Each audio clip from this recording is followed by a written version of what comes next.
290 GVA przeznaczonej do działań ratowniczo-gaśniczych.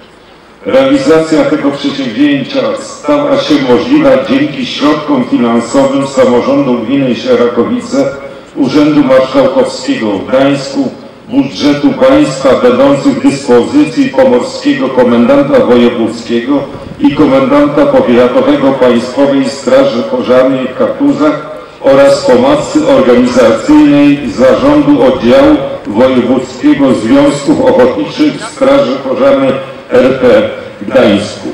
Przekazując wyżej wymieniony samochód, wyrażam przekonanie, że przyczyni się on do prowadzenia skutecznych działań ratowniczych.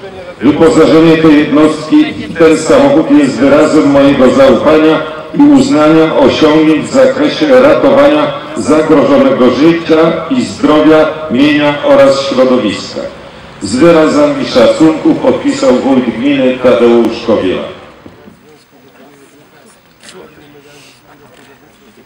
To jest to potwierdzenie. Masz to potwierdzenie, że ten jest na jarmarku kupiony.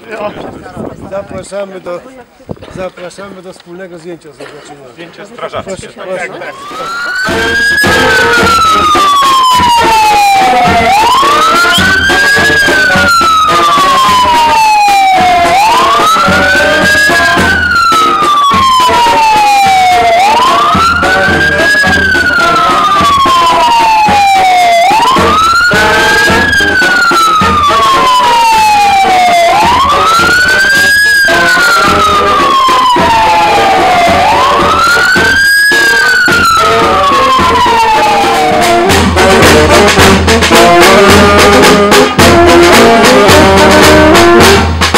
Proszę.